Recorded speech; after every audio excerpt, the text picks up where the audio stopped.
Le sommet extraordinaire de la CEMAC, puisque Paul Biya en est le président, devait donc aussi permettre au peuple africain de voir, et particulièrement l'Afrique centrale, de voir les nouvelles orientations de notre politique monétaire, alimentaire, et de voir aussi si après le Covid, nous pouvions redécoller.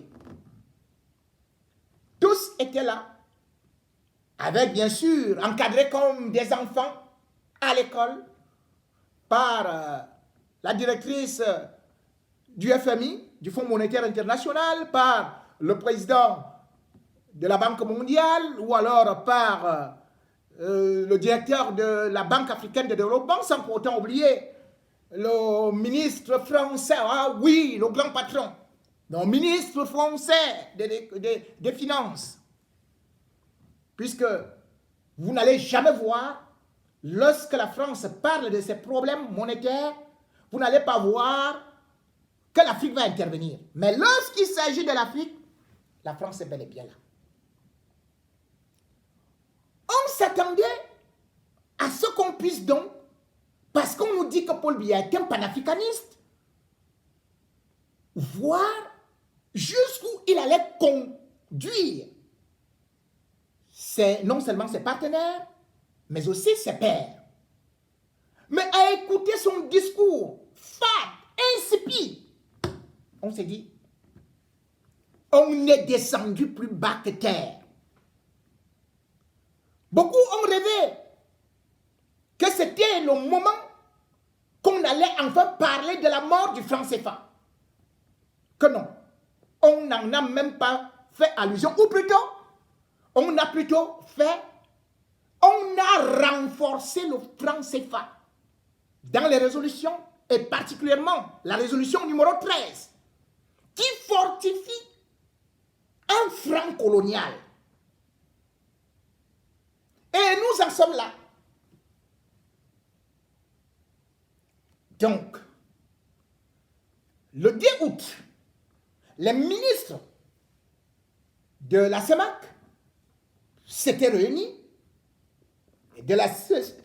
pour essayer de travailler même à huis clos. On avait vu qu'ils avaient exclu ou alors avaient demandé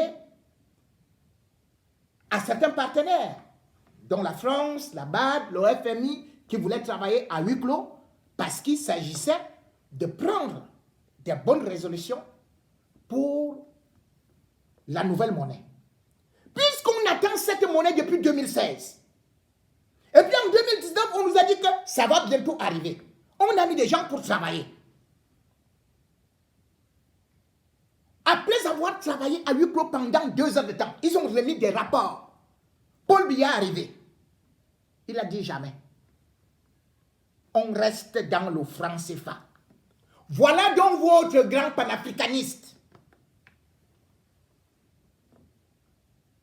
qui est toujours, qui maintient le peuple camerounais, africain, dans l'esclavage.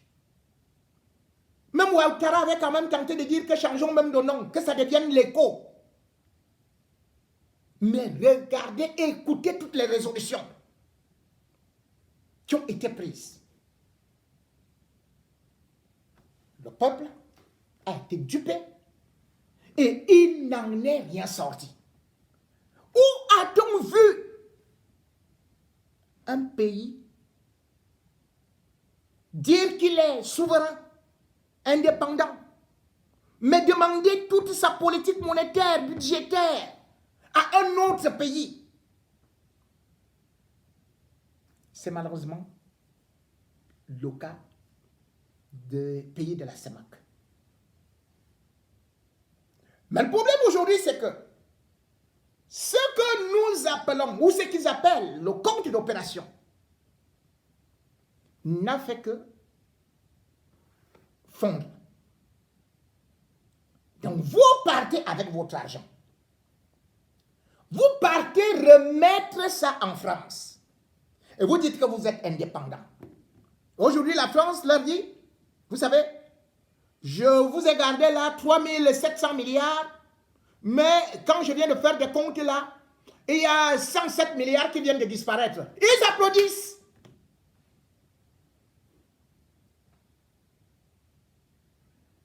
Comment donc, dans de telles conditions, lorsque vous ne maîtrisez pas votre monnaie, comment vous pouvez maîtriser les... Vous avez parlé de flexibilité en 2016, en 2019. Et d'ailleurs, toutes les monnaies doivent être flexibles. Mais vous revenez, vous dites que non, il faut plutôt consolider. Vraiment, je vous donne... On tourne donc en rond avec celui qui vous avait déclaré qu'il est le meilleur élève de la France. Macron se frotte les mains. Et avec ça, comment est-ce qu'on peut prétendre que l'émergence va arriver en 2035?